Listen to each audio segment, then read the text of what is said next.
Bonjour mesdames et messieurs, nous sommes au début d'un nouveau spectacle de la foi. Celui qui vous accueille, c'est David Suarez. Je viens ici aujourd'hui pour apporter une parole, introduire la parole que RS Suarez vient apporter tous les jours. C'est une bonne parole, je le crois. Quelle est cette parole ? 1 de Jean 3,8 dans les Saintes Écritures qui raconte que le Christ est venu pour détruire les œuvres du diable. Ainsi, l'objectif du Christ a été accompli. Quelles sont ces œuvres ? Des œuvres qui tuent le bonheur d'une personne, qui vont voler le désir d'une personne d'être heureuse et qui éliminent ses rêves. Vos rêves ont-ils été détruits par une œuvre du mal, par une maladie, par une infirmité ? En effet, ces œuvres qui vous affligent, elles ont été placées sur le Christ. Si elles ont été déposées sur le Christ, comment alors se fait-il que je dois traverser des moments si difficiles ? Comment est-ce que nous avons un problème d'infirmité et nous ne parvenons pas à sortir de ce problème ? Voyez, pendant que vous regardez la situation et la voyez plus grande que la solution qui est dedans, qui est tout au fond de vous, vous ne serez pas une personne heureuse. Mais quand vous ouvrez votre cœur et comprenez que l'œuvre que le Christ a faite pour votre vie est une œuvre beaucoup plus grande que vous ne pouvez l'imaginer. Et cette œuvre vient à n'importe quelle personne, quelle que soit sa religion, quelle que soit sa condition. Quand la personne accepte que Dieu l'aime vraiment, que Dieu veut s'occuper d'elle et qu'il veut la rendre heureuse, elle ne désire pas le mal pour son prochain. Elle ne désire pas tuer quelqu'un. Elle ne désire pas détruire une personne. Bien au contraire, elle désire faire le bien. Car quand elle fait quelque chose, celui qui plante récolte. Si vous plantez le bien, vous récoltez le bien dans votre vie. De l'autre côté, qui plante le mal va récolter le mal dans sa vie. Et donc le secret c'est, faites attention à la parole de Dieu. Croire, et Dieu se devra de faire de grandes choses. Nous commençons maintenant dans votre foyer le spectacle de la foi, et juste après, à la fin du culte, je reviendrai pour parler avec vous, téléspectateurs. Et pour Jésus, faites de beaux applaudissements. Oh mes frères, Dieu vient pour nous permettre de réaliser cette réunion, ce culte, pour qu'il puisse opérer dans nos vies. J'ai la certitude que chacun de vous qui êtes ici n'êtes pas venu par hasard, et la même chose se produit pour ceux qui nous regardent, qui écoutent en n'importe quel lieu de ce monde. Dieu est prêt pour pouvoir nous bénir. Hier encore, j'ai reçu un email de Dubaï, là au Moyen-Orient, venant d'une Colombienne qui écrivait en espagnol pour me dire « Le spectacle de la foi a été une grande joie sur cette terre. Je n'ai jamais autant appris de Dieu comme maintenant je suis en train d'apprendre. Missionnaire Suarez, continuez votre programme parce qu'il est en train de m'aider beaucoup. Il vient me relever, me réconfortant sur une terre si distante, un peuple d'une langue différente. Il a été mon contact avec Dieu. » Et comme pour certains qui sont aussi en train de nous regarder, il y a des gens qui nous regardent en Iran, des gens en Arabie Saoudite, dans diverses parties du monde. Et où que vous soyez, vous êtes en présence de Dieu, croyez-le. Dieu est à côté de vous pour vous bénir au nom de Jésus. J'ai commencé lors du culte précédent à parler du second livre des rois, chapitre 4, le verset 8 et suivant. De cet homme qui passait et la femme alors a dit à son mari, « Je peux voir que cet homme est un homme de Dieu. » Et il y a une belle leçon ici. Second des rois, chapitre 4, le verset 8, dit ainsi.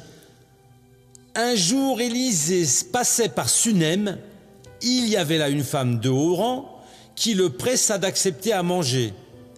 Dès lors, toutes les fois qu'il passait, il se retirait chez elle pour manger. Elle dit à son mari, « Je sais que cet homme qui passe constamment chez nous est un saint homme de Dieu. Je t'en prie, faisons une petite chambre en dur à l'étage et mettons-y pour lui un lit, une table, un siège et un porte-lampe. Quand il viendra chez nous, il pourra s'y retirer. » Juste ce passage parce qu'ici, l'on va voir beaucoup de leçons importantes. Cette femme riche, dans mon entendement, elle symbolise l'Église. Et donc le prophète passait toujours par là et elle alors l'a retenu pour manger le pain. Dieu vous a retenu dans l'Évangile, vous a sauvé pour que vous mangiez du pain du ciel, qui donne la force, qui donne l'illumination et qui vous construit bien. Et cette riche femme, l'Église est riche. Il ne manque aucun don à l'Église. Elle a tout l'aliment dont vous avez besoin de Dieu. Que des bonnes choses. Cette Église a un objectif pour vous, l'Église de Christ. Et de cela, je veux traiter avec vous ici aujourd'hui. Elle a dit à son mari, cet homme qui passe est un saint homme de Dieu. Et dans le verset 10, elle a dit, faisons une petite chambre en dur à l'étage et mettons-y pour lui un lit, une table, un siège et un porte-lampe. Quand il viendra chez nous, il pourra s'y retirer. Et donc cette église, parlant avec ce monsieur de l'église, qu'il devrait faire une petite chambre en dur. Nous avons une habitation en Christ. Nous ne sommes pas des personnes seules depuis le jour où nous avons entendu l'Évangile et avons cru en lui. Nous avons une place en Christ. Elle a dit, allons faire l'approche du mur.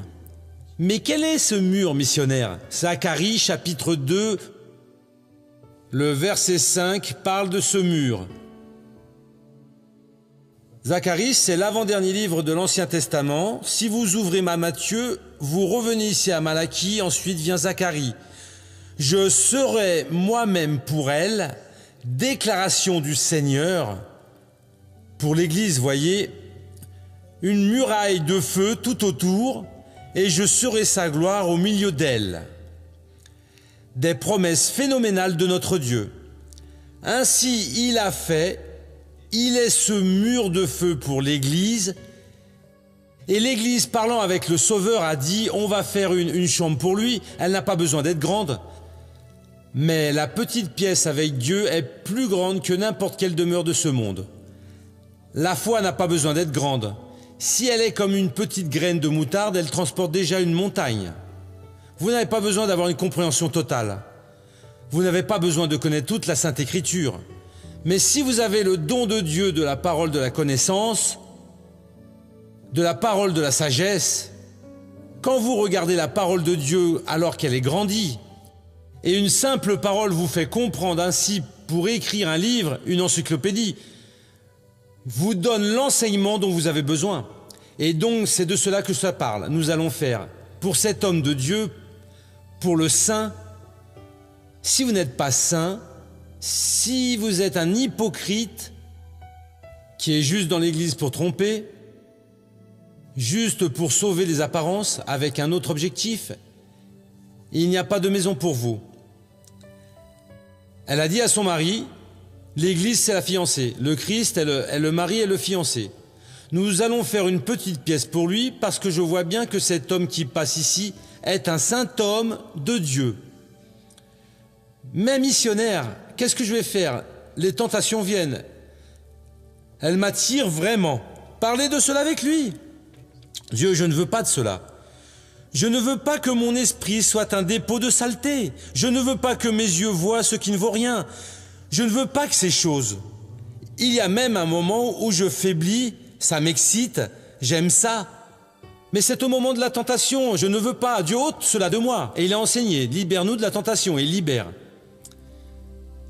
Si l'homme était plus ou moins un homme de Dieu, peut-être qu'elle n'aurait pas dit cela. Un homme pervers de Dieu, qui en vérité ne serait pas un homme de Dieu, mais il pourrait s'intituler ainsi. Elle n'aurait pas dit cela. Cet homme qui passe est un saint homme de Dieu, nous allons faire une petite pièce pour lui. Mais ce n'est pas n'importe quel endroit, non, proche du mur de feu. Tout près d'où Dieu est en train de brûler, de protéger. Mon frère, notre habitation en Christ est très belle, est très importante. Cette compréhension que Dieu nous a donnée, c'est elle que nous devons habiter. C'est en elle que nous devons déposer toutes nos pensées, tous nos rêves, toutes nos volontés, cherchant là ce dont nous avons besoin. Elle est infiniment plus grande que n'importe quel compartiment de ce monde, petit seul en accord avec la grandeur de notre Dieu. Et donc on va le faire pour lui, et ça a été fait. proche du mur, proche de la protection de Dieu, où l'ennemi ne parvient pas à pénétrer. Il peut même parvenir à s'approcher un peu plus, mais pas de trop près, car alors il se brûle complètement. Parce que moi, dit le Seigneur, on revient ici à Zacharie, je serai moi-même pour elle, déclaration du Seigneur, pour l'Église, une muraille de feu tout autour, et je serai sa gloire au milieu d'elle. Et donc notre habitation, elle a été construite proche du mur de feu, proche du propre Dieu. Elle est collée. C'est si facile d'être illuminé. C'est si facile d'être protégé. C'est si facile d'être guéri, protégé, d'être fortifié pour pouvoir faire l'œuvre de Dieu. Et ce qu'a fait le prophète de Dieu pour que chaque jour, c'est dans le verset 11, le jour où Élisée revint, il se retira dans sa chambre à l'étage et s'y coucha. Et donc l'homme de Dieu doit toujours venir et occuper cette habitation. Il n'a pas demandé, mais la riche femme a discuté de ce sujet avec son mari. Elle a dit, on va la faire. Et ils l'ont construit. Et donc à partir de maintenant, croyez-y, il y a eu une habitation proche de Dieu, toute préparée pour vous, faite par le propre Dieu, et elle n'est pas distante de ce mur qui nous protège, qui est le mur de feu. Et si l'on a besoin, Père, visite-moi maintenant. Parle avec moi. Père, donne-moi de l'énergie, fortifie-moi. Seigneur, je veux tout placer devant toi, maintenant. Tous mes problèmes, tous mes rêves, mes volontés, mes désirs, tout ce que j'ai, que je suis, que je possède, c'est devant toi. Et maintenant, je veux ta manifestation. Mon frère, vous pouvez en être certain, ceci n'a pas été écrit par hasard. Secouez-vous. Il y a une petite pièce, mais suffisamment grande pour vous réaliser dans tous les domaines, construite près du Seigneur Dieu. Et dans cette pièce a été placé un grand lit. Et nous allons parler de cela au prochain culte. Ensuite une table, après une chaise et aussi un chandelier. Quand il viendra chez nous, il pourra s'y retirer. Et donc Dieu ne veut que vous ne soyez pas loin, non. À chaque fois que vous chercherez la présence de Christ, entrez dans votre chambre. Elle est proche du mur.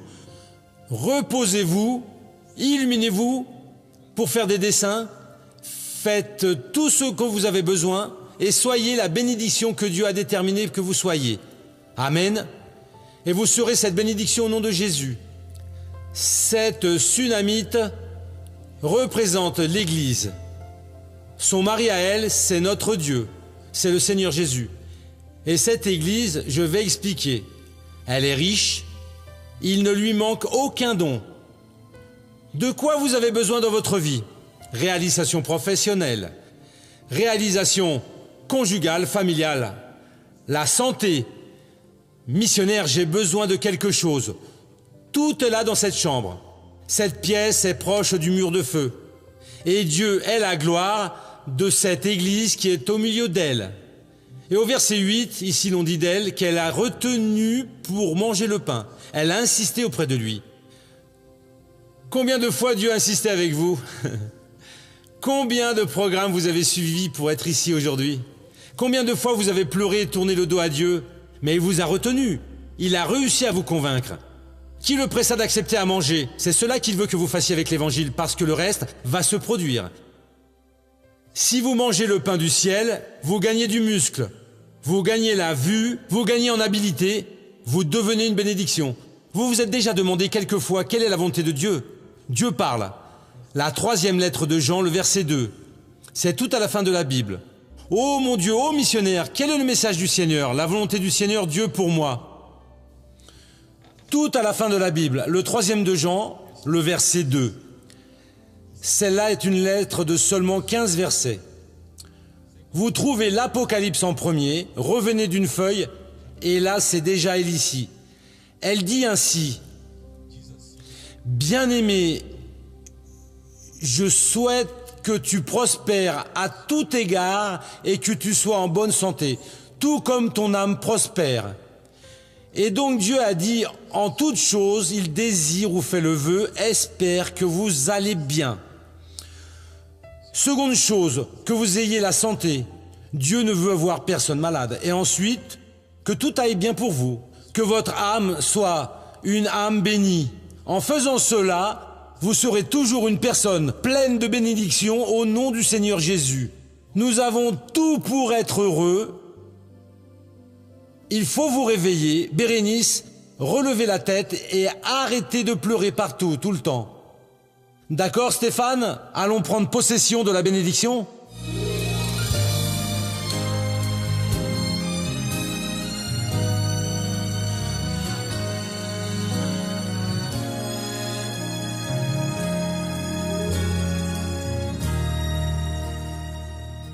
À l'âge de 7 ans, Lucilène commence à fréquenter une église évangélique. Elle suit la parole de Dieu jusqu'à l'âge de 14 ans, quand elle s'éloigne de l'évangile. J'aimais bien adorer le Seigneur, j'ai toujours aimé louer le Seigneur, et cela a toujours été une bénédiction. Jusqu'à ce que je fasse preuve de curiosité, par le biais de quelques amis. J'ai commencé à travailler. Alors par le fait de quelques amis qui m'ont invité à sortir, à connaître des flirts, toutes ces choses. Et par curiosité, j'ai commencé à aller dans les boîtes de nuit, en virer, sortir la nuit. Elle est devenue une jeune fille très rebelle. Elle répondait beaucoup à ma mère. Elle allait toujours dans les clubs et cela faisait des préoccupations à ma mère, principalement la nuit, vous voyez. Et ma mère devenait anxieuse et commençait à prier, demandant au Seigneur Jésus pour qu'il puisse la récupérer et la ramener sur les chemins du Seigneur. Je me mettais à genoux pour qu'il mette ses chemins à elle dans les mains du Seigneur, pour qu'il fasse la grande œuvre dans sa vie à elle. Avec le temps, Lucilène s'aperçoit que la joie qu'elle sent quand elle est au milieu de ses amis est passagère. Je rentrais à la maison, je sentais un vide au fond de moi. Et lors il était 11h, puis minuit, 1h, 2h, je ne parvenais pas à dormir. Un jour, j'ai même dit, quand j'allais à l'église, je n'avais pas cela. Je n'avais pas ce vide au fond de moi. Pourquoi est-ce que maintenant je ressens ce vide au fond de moi? Alors j'ai senti qu'il y avait quelque chose à voir, mais je n'ai pas cherché. Voyez? Parfois ma mère rentrait en chantant un certain hymne dans la maison, j'entendais les chants, mais cela ne touchait pas beaucoup mon cœur, parce qu'apparemment j'avais déjà fermé mon cœur à la parole de Dieu, et j'avais conscience que je devrais être dans l'église pour avoir une vie de bénédiction, sauf que je ne parvenais pas à y retourner. Vous savez, les balades, les choses, chaque fin de semaine c'était une fête différente. Aller apparaître de nouveaux amis, vous voyez? Allons à un tel endroit, mince, là ça va être super, vous allez voir. Et donc je sortais. J'y allais, mais quand je rentrais, j'étais triste. À cette époque, ma mère a connu le programme du spectacle de la foi, de l'église, de la grâce. Et alors elle prenait un verre rempli d'eau et mon chemisier et les mettait au-dessus de la télévision. Je demandais de la miséricorde en faveur d'elle, alléluia, gloire à Dieu, pour ses chemins à elle, oui. Et alors, quand elle arrivait, des fois, elle était plutôt en colère contre moi, vous voyez. Et je disais, oh maman, enlève mes vêtements de là. Vous voyez? Mais alors elle ne me parlait pas. Mais je n'aimais pas ça. Et elle regardait tous les jours le programme, oui, aussi dès que c'était possible, elle regardait. Et à la fin, je restais à grommeler parce que je n'aimais pas le missionnaire. Je regardais, j'avais de l'antipathie pour lui, je ne sais pas. Je n'aimais pas la façon qu'il avait de prêcher, de la façon qu'il s'exprimait. Et à la fin, quand il demandait que l'on parraine, vous voyez, je restais à grommeler. Lucilène est invitée à aller à un événement d'une église évangélique. Elle n'imagine pas, mais Dieu est déjà en train d'agir dans sa vie. Alors le pasteur a dit ainsi, voyez, le missionnaire va entrer, il va enregistrer le programme. Et vous, applaudissez le Seigneur Jésus bien fort car il va enregistrer. Amen. J'ai réalisé, j'ai regardé, j'ai dit, quel missionnaire? Et soudain retentit la musique, je suis en train de suivre. Mince, alors j'ai commencé à pleurer et dit, je n'y crois pas. Je suis dans l'église de cet homme, je ne l'aimais pas du tout. Alors le missionnaire est entré et a fait le programme entier. Et à la fin, il a dit, vous qui ne m'aimez pas, qui sentez une empathie pour l'évangile, la parole de Dieu, vous voulez vraiment vous réconcilier avec Dieu? Alors je me suis pincée quand j'ai vu, j'étais au pied de l'autel, j'ai demandé pardon à Dieu. Et je suis entrée dans l'église de la grâce. C'est alors que Dieu a fait l'œuvre, il a complètement transformé sa vie. Ah, mais ça a été une grande merveille. Après 7 mois, j'étais déjà en train de monter une bande d'adolescents et j'étais invitée à participer à la bande. Et ainsi, grâce à Dieu, j'y suis encore aujourd'hui. Lucilène, vous avez cherché la joie dans les fêtes et vous ne l'avez pas trouvée aujourd'hui. Cette joie est revenue dans votre vie? Revenue. Aujourd'hui, je ressens une véritable joie, une joie permanente, vous savez. Ce n'est pas quand je suis avec mes amis ou quand vous êtes dans le boucan, dans la pagaille, non. Aujourd'hui, j'ai reçu de la joie de Jésus, vous savez. Je suis toujours heureuse et je ne vis plus triste, je ne sens plus d'amertume, je n'ai plus de dépression. Aujourd'hui, je suis joyeuse parce que je garde Jésus dans mon cœur.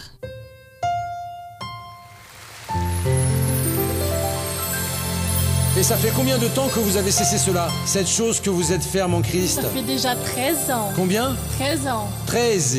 13. Mince, c'est déjà un bout de temps. Oui, ça fait déjà longtemps. Grâce à Dieu que Dieu vous a sauvé à temps. Amen.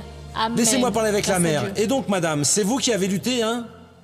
Alléluia, oui, je remercie. Vous voyez, parce que le Seigneur a fait une grande œuvre dans sa vie à elle, ça. La vie, vous voyez, que j'avais alors en pleurant au pied du Seigneur Jésus, en cherchant la miséricorde, le Seigneur a pu, oui, délivrer ma fille en son nom à lui. Alléluia, gloire à Dieu. Amen. Dieu doit vous récompenser plus, madame. Amen. Je peux voir le pasteur André là-bas. Comment est notre église dans votre ville, André? Une bénédiction, missionnaire. Dieu est en train de bénir à une grande échelle. Aujourd'hui, Lucilène est une ouvrière très dévouée. Elle travaille directement dans l'œuvre de Dieu. Laissez-moi parler un petit peu avec Gabriella. C'est Gabriella. Il y a une Gabriella ici. Et comment est-ce que ça va dans votre vie? Ah, c'est une bénédiction. Vous êtes merci. mariée depuis combien de temps, Gabriella? Ça fait 1 an. Oui, en fait, ça va faire 1 an, le 19 mai. C'est déjà fini cette allégresse du mariage ou ça continue? Non, c'est éternel. C'est éternel. Que c'est beau, on applaudit Jésus. Amen.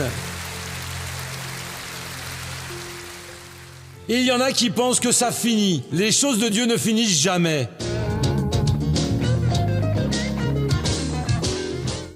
Si la Bible dit que le péché nous éloigne de Dieu, quand je pêche, Dieu n'entend pas ma prière. Voyez, Dieu entend tout. Dieu sait tout de tout. Et cela, il l'entend. Il écoute et peut exaucer. Et donc, quand vous péchez, Dieu ne peut écouter, ni même répondre à votre prière. Vous écoutez, agir en votre faveur. Il est clair que Dieu sait, vous êtes en prière, mais il est dans l'impossibilité. Car la tâche du péché ne le permet pas. Maintenant, si vous dites, Père, j'ai péché, pardonne-moi, purifie-moi. Il va retirer cette tâche et vous mettre dans cette petite pièce proche du mur où le prophète de Dieu doit toujours être. Seconde question. Qu'est-ce que c'est l'Arche de l'Alliance? L'Arche d'Alliance était un grand coffre fait avec l'objectif d'être alors une chose sacrée et vraiment très sacrée, très très sacrée. Il y a même des gens qui sont morts pour toucher l'arche sans pouvoir. Où était la présence de Dieu? Mais il n'y a vraiment aucun mystère.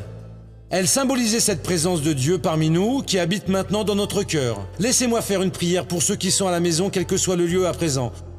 Courbez votre tête et fermez les yeux.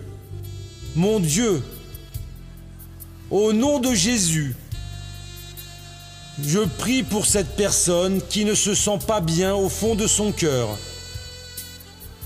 Il semble, ô Dieu, qu'il y a de l'air prisonnier dans son cœur. Et cette personne sent des à-coups. Une faiblesse, c'est une anormalité, Père. Et je te prie à présent, étends tes mains et arrache ce mal de là maintenant. Père, guéris cette personne. Bénis tout le monde de toutes les façons. Au nom de Jésus, je détermine la bénédiction pour cette personne, et cela pour ta gloire.